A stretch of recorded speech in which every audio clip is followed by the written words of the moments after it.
In the following section, we are delving into a crucial topic, freedom of the press and the challenges of global journalism. We'll explore the origins of press freedom and the various waves of media democratization that have shaped our understanding of journalism in different contexts. Let's get started. Our journey begins with a discussion of freedom of the press, a concept with its roots in early legal debates.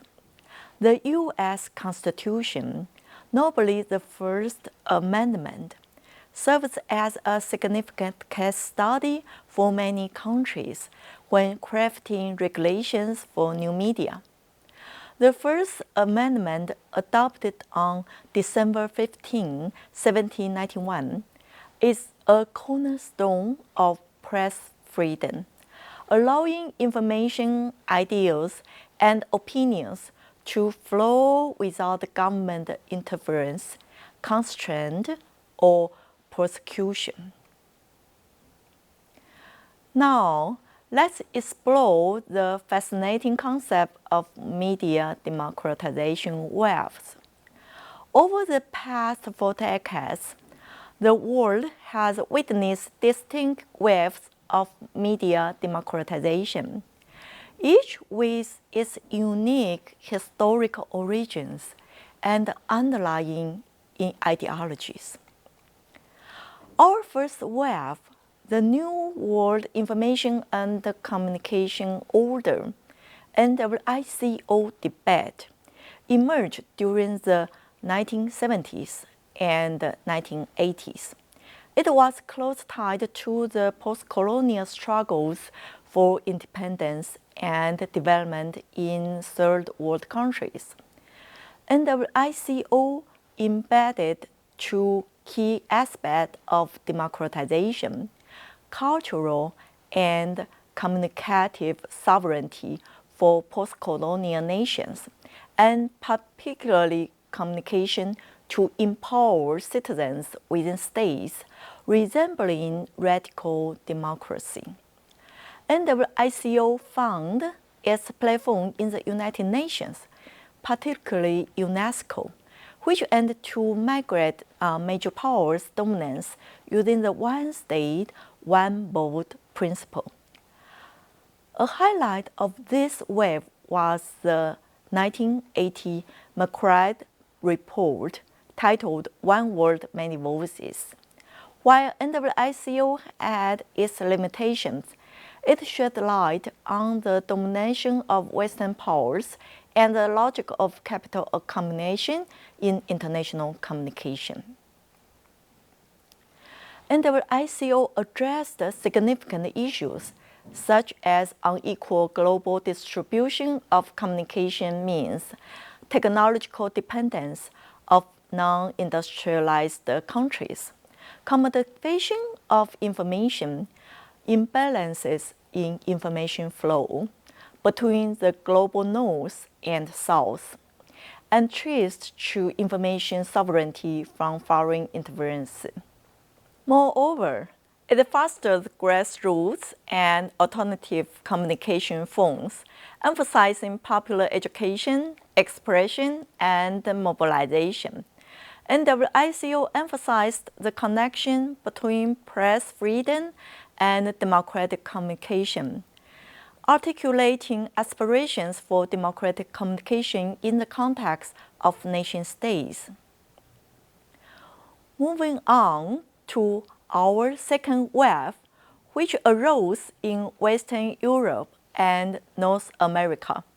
This wave challenges concentrated corporate control, hegemonic representations, and commercial logic in mass media.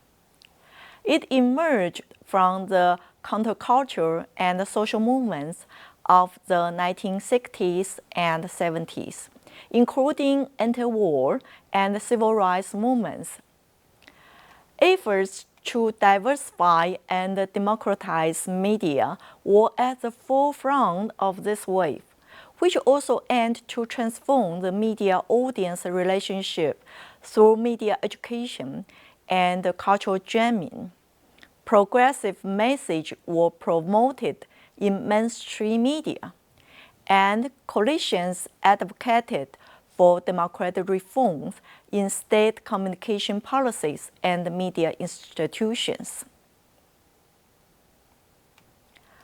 Our third wave focused on media reform in societies transitioning from authoritarian to liberal or nominally democratic forms.